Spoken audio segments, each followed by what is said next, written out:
Welcome, Uma. It's great to have you around today and to get into this discussion with you. So, Uma Rao is the head of HR for medium and heavy commercial vehicles in Ashok Leyland.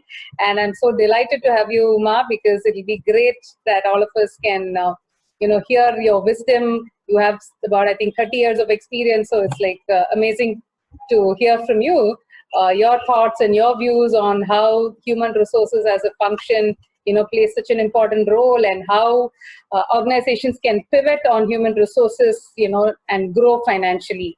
So welcome once again, and I thought I can pick your brain on few things regarding human resources. So to start with, as soon as you say human resources, people tend to associate it with the rewards and recognition. That's the first thing that pops into most people's head.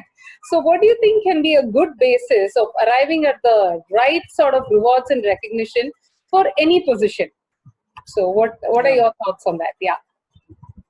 So firstly, Sangeeta, a big thanks to you and compliments for starting an initiative of this nature. I think it's really good that you thought of it. I'm also very glad that you are doing something which is going to be a repository for many people to benefit from. So on that note, on your question of reward and recognition, I think it's a very it's an area that is interpreted in many ways by different people. Giving something is considered as a reward. Recognition could be in so many ways, right?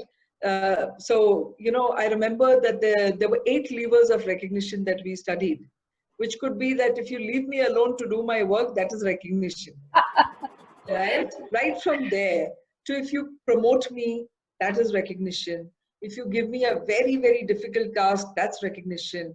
If you allow me to become a people manager, that's recognition from an individual contributor. So this is something which has got many, many ways of looking at it. And what is important for us to understand is it is individual to people.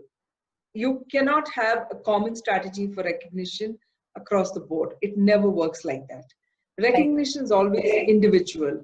And a good people manager, must be able to identify that particular aspect of recognition, which actually makes people feel happy for getting something rather than feel sad, right? So if I'm a person who doesn't want to stay away from my family and you give me a promotion and transfer me to another place, I feel so humiliated, far from recognized. So I think recognition is individual, and any company which does a broad brush of recognition, I think will not succeed. Having said that, it's a good idea for organizations to have some big banner recognition programs, which are recognition company-wide for team efforts, for any new product launch, etc., which is motivating for a large section of people in the organization.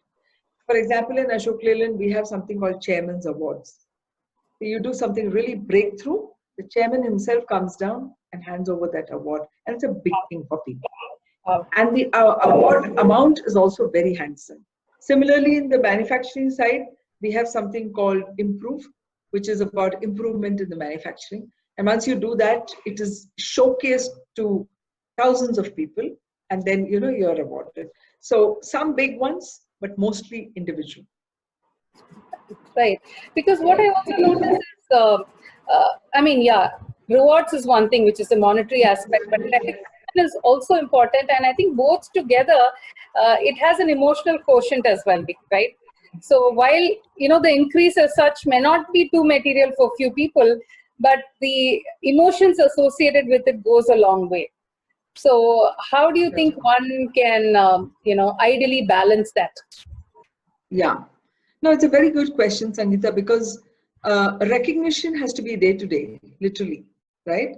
I mean, it's something that has to happen more frequently than a reward program. Recognition is pat on the back, saying a good word, letting the whole team know of some, great work that you've been able to do. All these things add to recognition, and it's a day-to-day affair. It can be from anybody. It need not be from your manager. It can be from a peer. It can be from a colleague. It can be from a subordinate. We don't use that word anymore, but team member and things like that. So what happens is the moment somebody notices what you've done, that is tantamount to recognition. So in our organization, we have something called "You Made My Day" cards. It's a very simple card. But Wow. you write it down and say, "You made my day because you did something," or "You're a rock star because you did something," or "You're a great team player and we appreciate you," or we'll say that you are a great supportive buddy recognition. So these are very small ways of recognizing, but believe me, when you go around my office, you will see people have put it up on their cubicles. Wow. So they attach that significance to that recognition. So that's emotional. A reward is a bigger one. Yeah, Right. Yeah, that's true. Now, that's such a nice, simple thing, but such a good gesture. That's really nice. Yes. How should a good HR strategy look like, especially, such a large manufacturing organization you're with? So what would be like, some parameters or something to have like a good HR strategy? You'll be surprised, but our strategy is very simple. 2 words. Okay, happiness and productivity. That's all we define. And by Wow. the way, these are large areas. But in a very, if you were to see in a nutshell, it's about happiness of the employees working with you, and which leads to productivity. Good productivity leads to reward and happiness, and then happiness leads to it's an Cyclical. iterative process. Yeah, it's cyclical. It's an iterative process. You Right. do well here, you do well on the other side. Absolutely. With these 2 big blocks, we've built a whole strategy. So what do we want to do in productivity? In productivity, I think the most important thing is to have the right skills within the organization. I think the classical expectation of HR is to have the right person for the right job, Yes. at the right time. And I think that has never changed over time, and it will never change. Right. What is the challenge today is, unlike in the past, we have to look at new arrangements of employment, new ways of, the ability to ramp up and ramp down as the need of the market is. These are the new challenges. And also becoming more inclusive and diverse in the workforce that we have. These were not challenges of the past, but certainly they are the challenges of today. So I think this is very important. So diverse in gender, in geography, in thinking, in approach, everything. So, you have to craft your teams in a manner that you have the right kind of people and the mix in it. Because, only one part of your brain or the other part of your brain working doesn't help. It's got to be the full brain that should actually be working. And that's the effort when you get a lot of people from diverse backgrounds. So I think it's from the past, it's a real challenge to have the right skills in place and the next gen skills, and especially if your company has ambitions to go global, have more skill sets around that, those are also very important. In automotive industry, we are full of challenges. We have moved to BS6. We are moving into electric vehicles. This is, what we call that. We always had mechanical engineers. Right. Okay. Ever in the 52-year-old company, we've always hired mechanical engineers. In the last 4 years, we've changed our mix to electronics, to chemical, because you need the knowledge of plastic exteriors of the vehicles, and electronics, because today everything runs on electronics inside the car. You have to give the command, it tells you everything. It's not like, so it's such a big change for us, and the whole HR team in automotive, in any company, is facing this kind of change. So I think skilling is very important for productivity, for happiness, the total employee engagement, getting them to be involved in whatever they should be, and co-owning the organization's ambition is where it really makes a difference. Now, in an automotive or a manufacturing company, it translates to blue collar as well as white collar. In blue collar, it's very important to have these productivity initiatives, Gemba initiatives at the shop floor, where they are involved. Our Gemba initiatives have both employees who are blue collar and white collar together. Together, they need to improve this. And employee engagement runs with the Aon Hewitt framework that we have, and we measure that, and we've done exceedingly well. After the first year, when was a year of, I would say, reckoning that we were not doing well. And then 2 years' time, we really shot up, and we are among the best employers.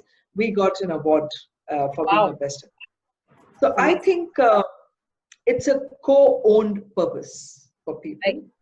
And therefore, the HR strategy cannot be for anyone, cannot be made by one. It has to be here, but keep it simple so that everybody resonates with it. Amazing. Yeah. So since you spoke about skilling, another associated function of HR is the L&D, the learning and development.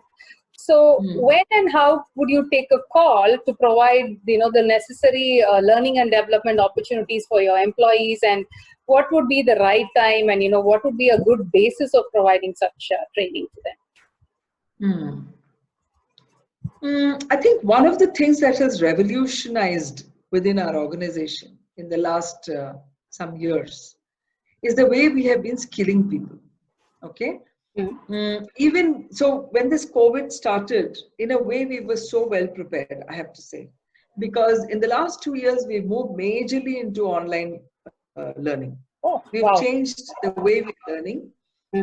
We're looking at more deliveries to happen online, more certifications happening online, and it's a big change, by the way. And we had to struggle when we started it because we didn't have the money to buy so much of online content or get it done. So the message to many organizations is, don't look for the ultimate solution if you can't. So what we started doing, and I laugh now when I think of it, but we used to record a live session and then upload that as a learning for many people. Because it's not possible for this individual to go everywhere and do it. And we didn't have anything very sophisticated, so simple. A classroom gets recorded and then put up for people to see. Eventually, we started our 1-hour learning. We developed our content. We got e-learning companies to work with us and all of that. Then Coursera, Udemy, we signed up. So I think, we broke the rule very early when it comes to the way we were learning. And the second thing I remember I did is we stopped the training calendar business. Till then we used to have a training calendar of 30 programs, communication skill, this skill, that skill, everything. And then when I sat down to look, there were 5 people attending a session, 3 people attending a session. So, you have a calendar which doesn't serve any purpose for the organization. So we stopped that. And we said, we will do it only when somebody asks for it, or we will push something which we think is important. And we started putting up the scores of the various programs, for everybody to see. By the way, this program is really good because this is the kind of feedback it's coming. So we try to create a pull in people towards learning, and then later on tied it with roles. So one thing that I would like to say here is, it's good to go for a blended model. Now, even more online. Tie up with the right partners who have credible content. Don't tie up with people just because they're cheap. Do less, but do really good stuff, which is credible and well accepted, right? Number 3 is always look for creating more trainers within the system. The best way to motivate people is to have more trainers within the system who can take it as a stretch target and help to upskill people. A lot of people love that. And do a certificate or something for them to keep them motivated. And number 4 is never do a training calendar if nobody needs it. Please do it only on the basis of a need. And then all training should be well positioned. By that, what I mean is have the right people to come and inaugurate it. Give it the visibility it should. Run it through some of the key people, so that they feel part of this. And finally, the 5th point is tie it with a role. If you want to move from role A to B, these are the 5 things you need to do, of which 3 could be learning. Only then learning has a chance. Otherwise, we will keep on making training calendars and showing average man days, which means nothing to me. For me, it's all crap because, the same 10 people must be attending all the programs. It doesn't. So you have to identify unique learners and then put it into a system which creates the pull for them. Wow, that is amazing. I mean, whole lot of takeaways just on the L&D, and very effective and cost effective also, I must say. So thank you so much for sharing that. So speaking of cost effectiveness, what steps do you think the HR function can take to reduce costs? I mean, apart from, of course, trimming the the number of people and trimming down the salaries, or postponing the bonus or whatever, especially during challenging time when the industry is going through a lot of challenges, what can be some of the good ways to decrease costs? Well, decreasing cost, it's a very relative term. You decrease cost versus something, right? Productivity or revenue or something that you're looking at. Right. So I don't like to look at reducing cost as a surmise for you to work. Okay. I look at the situation as what can you do better so that your cost is actually commensurate with that, and you're justified to incur that kind of a cost. I feel, to me, that construct is more powerful than actually looking at reducing cost. So here, what I would recommend, and which is what I'm doing right now with my team, is looking at efficiencies. Please look at efficiencies in the way we're working. And just today, there is a very nice book which has come out, which talks about small things, all the small things that you need to do to keep things in check. And nothing is a very small thing when you look at it, because everything adds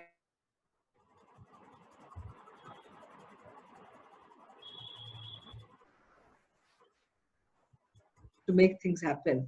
But the most important thing in life to remember is, the small things matter as much. It's not just the big thing.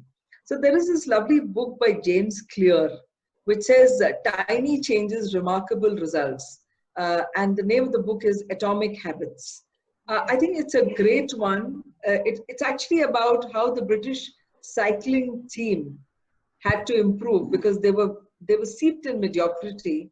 And there was this coach who was brought to make things better. And he looks at every little thing over there, including the pillow on which they sleep, to the gel which helps them to recover from an injury faster. There is nothing small. Everything adds to the larger bit. And so it's very important for every leader of a team to pay a lot of attention towards all that little stuff that makes a difference in the way you work. Number one. Number two is, give targets to people to work on. Don't believe that they don't know how to do it. Everybody understands this language.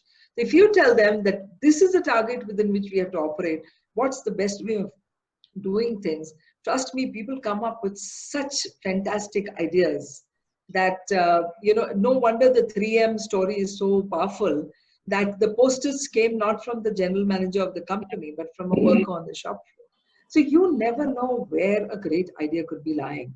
And so never try to solve all the problems for yourself as a leader. Please pass it down to the team. They have brilliant ideas and they know how to do it very well. So if you pay attention to efficiencies, cost becomes very justified. If you don't pay attention to efficiencies, cost always seems bigger than where it is. Having said that, in a practical world, sometimes you are not in a position to impact all the efficiencies at one time, but you still have to look at the cost. And I think we have to think of innovative ways of doing it. For example, when it comes to manpower cost, think about what are the ways in which you are compensating people, right? Is there something that can be moved into a variable structure? That is one way of looking at it. Second way of looking at it is, you don't have to chop everybody to say that you've achieved your target.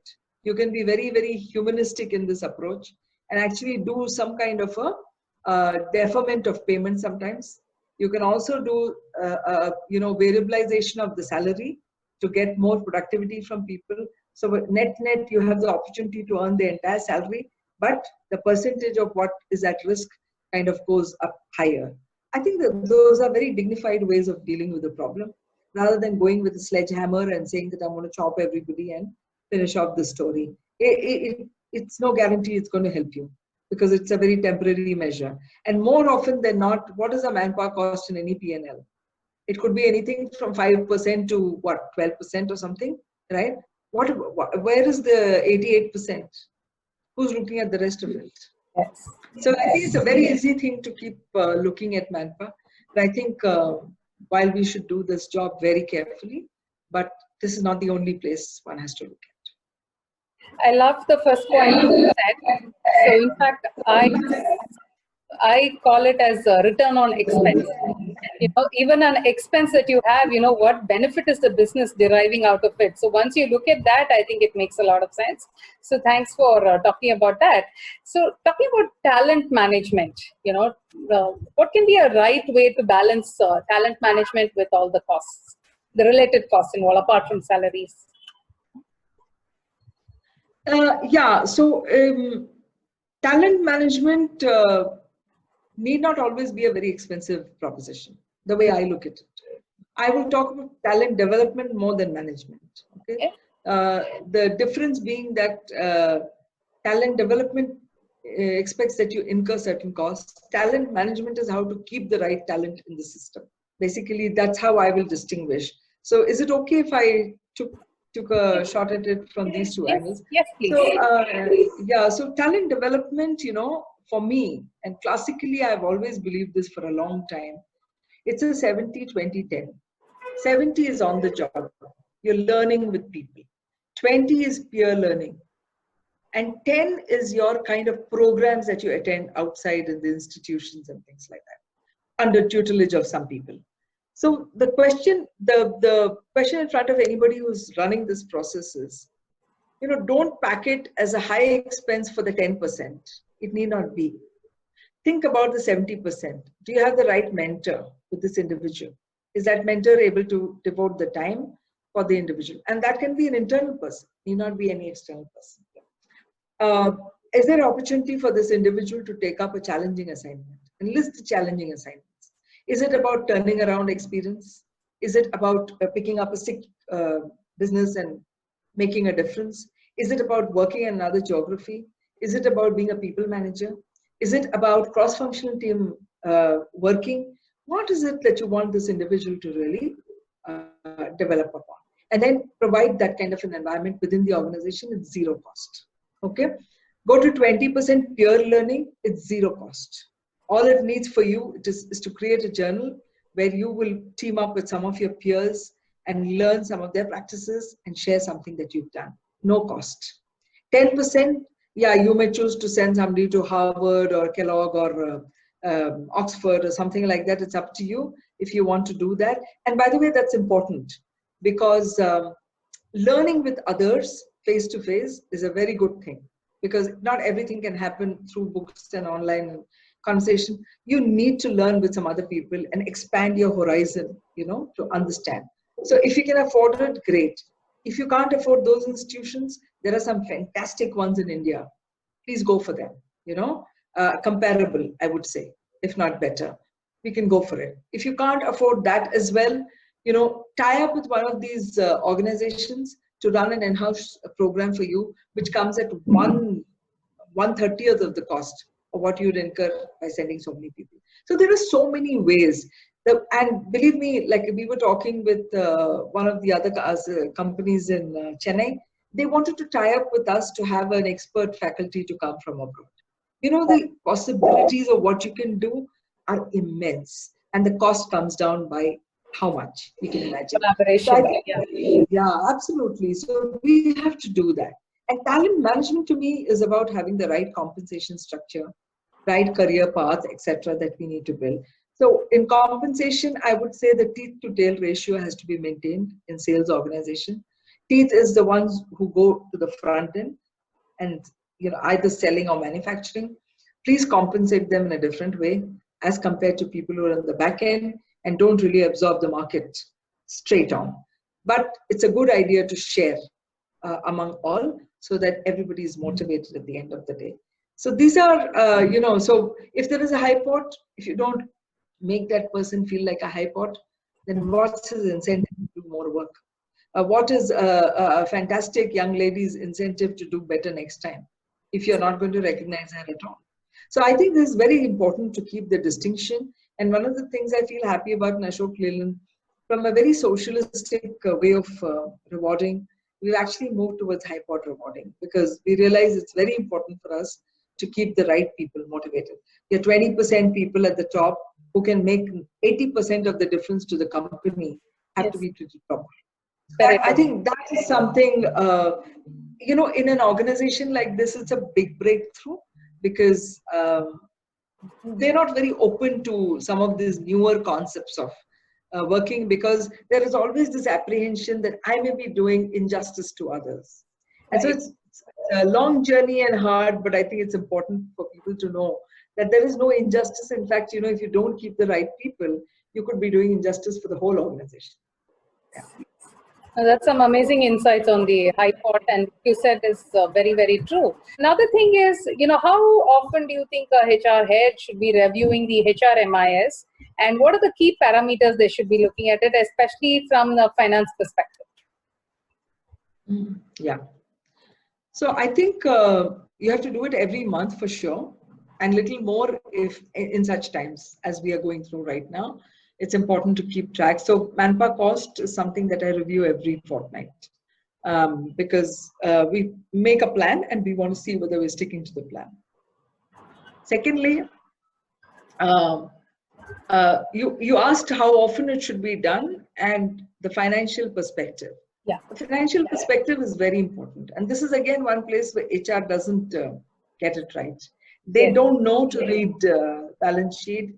They don't know to see where it's making a difference and things like that. I've been a little more lucky in that sense because I'm also on the board of a company, which is a captive organization. And so I get to see the P&L every quarter when we do this.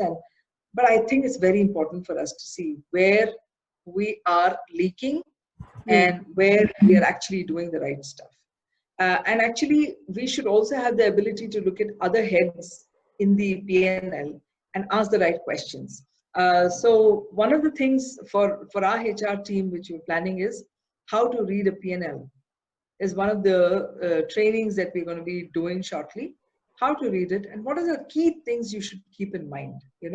So number of vehicles sold, for example, in this organization is a very important index that HR will have to keep in mind because that determines your productivity straight away. The second one is overhead cost. Other than this, what overheads and how much are related to people? I think that's another thing that people must understand how to study this and things like that. So there are a couple of things like this, which I think we will have to pay attention to very clearly. And revenue figures, EBITDA, we must understand all these things. Now, in our organization, there are 3 metrics that were the basis of variable pay. So therefore, everybody seems to know it, not just HR. Okay. So if you make a model of reward that robust and well known, then everybody pays it. So outstandings that we have, or EBITDA that we have, or the market share that we have, or the ROC. These are things everybody understands. Yeah, free cash flow. Free cash flow. So these are things everybody gets to know because this is the basis of their money. So I think HR has to know these things. That's very nice. Nice to note that HR is driving such initiatives across. And it's so important that people are well aware and abreast of. These are basic financial health awareness, I would say. So that's very nice to note that you're driving that. So what about driving people efficiencies and better productivity? Yeah, so one of the metrics, as I mentioned, is of productivity. That's why, goods sold, finished goods sold, everything is very important for us to know so that we understand what is the level of productivity that we are driving. And I try to look at it as a graph to see whether there is any aberration that you see. And that immediately alerts you because you will have to then get down to the reasons as to why it happened, etc. So during the COVID initial months, we spent a lot of money on the paraphernalia for people to enter the plant, right? All the safety equipment, etc. Obviously, that had an impact. So you have to make note of that. So without it, what is it going to be? With it, what is it going to be? These kind of things have to be kept in mind completely. So productivity to me, whether it's sales or manufacturing, are very important indexes. And one step beyond, I'm also looking at other functions, which normally don't get covered in the ambit of productivity. That's how it is. Awesome. So the last thing I would like to check with you is what role does the culture of the organization play, especially with regard to the financial performance? So how important is that, and what role can HR play in molding the right sort of culture within the organization? Yeah, so culture, what always makes me think that culture can eat strategy for breakfast. And Yes. that's really true. That is really true, because you can try any number of things in terms of a great blueprint that you have, but it may never see the light of the day. So culture actually is, the way you look at cultures, it's a long history of practices. That's what becomes a culture, right? I mean, so whatever has happened. Now, in long-standing organizations, it's very hard-coded. For example, Ashok Leyland, 72 years, hard-coded. An organization which is 5 years old, not hard-coded. They can be very flexible. So that's the difference when you look at these kind of organizations. So in culture, the beauty of it is it evolves naturally over a period in time. Okay. And you must have stories to pass that culture. Yes. So stories are the best way of passing the culture. So we have 5 generations of people at Ashok Leyland, right? Oh. So they get this. So they get this folklore over time. So in that time it happened like this. Now it's like this. So that Shruti and Smriti was the way of passing the Vedas, and I think it's the same here when it comes to passing the stories down. Stories, yeah. Right. Now, to break that narrative and build another story is a very challenging thing for this organization. And so again, this also has to be done with stories and folklore, right? But of a different nature.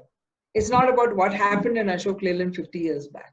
It's about what happened in the world, what happened in so-and-so company. So how powerfully are we able to carry these stories is the index of how quickly people are willing to listen and then do something about it, both of it. So I think one good thing that has happened for us is we've kept our principles intact, but we've started looking at becoming more contemporary in the way we are working. And that has been the strength of the organization, to say that, look, we still believe in quality, we still believe in honesty, we still believe in respect, but the way it plays out today is going to be slightly different. And the good thing for us, when I joined, it was largely people who are above 20 years of working in the organization. Today, thanks to taking in more and more people, today I have 50-50 almost in terms of the new people and the older people. And to me, this is a beautiful combination, because the old stories come in and the new, experience get into the. And so teams, if you have teams built of these two, I think you can do a great deal. And a new culture will emerge, is what we feel. That new culture will still be the old principles, but will be more contemporary in the way we do work, right?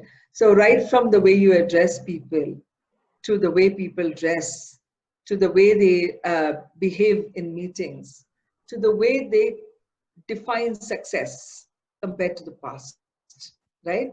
And to create this distinction through the bell curve or whatever, that there will be some people who will be at the top end, and then there'll be a large organization there which is going to do all the right things.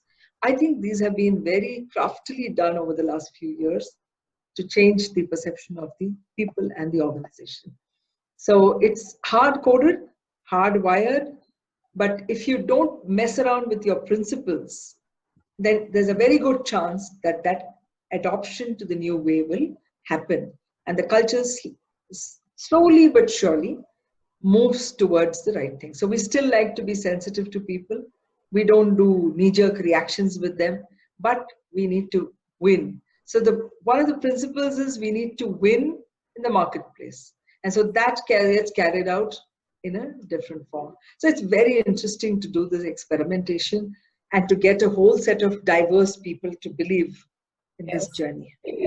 I think that's amazing, especially to keep, in pace with the current times.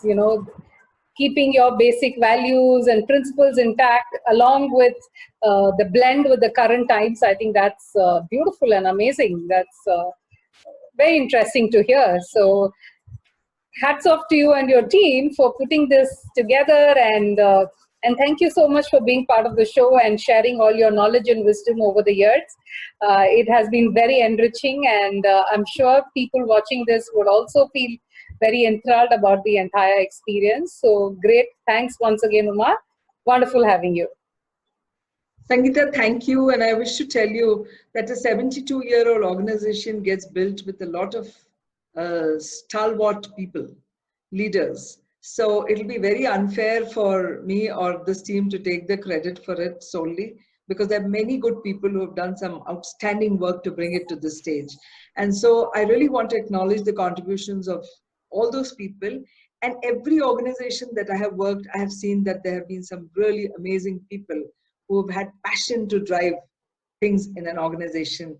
So I'm really grateful to a lot of those people and the opportunity to make a difference in an organization. Yes. You know, so the tougher the assignment, the bigger the opportunity for you to make a difference. So I feel like the chosen one at times. Wow. Wow, I'm sure it's the teamwork that really plays up, and that's what makes an organization a winning one. Thank you, Sangeeta. I think it's brilliant to be talking to you and sharing my views, and good luck in whatever next steps you're going to take in this line. Thank you. Thank you, Uma. Thanks. Bye.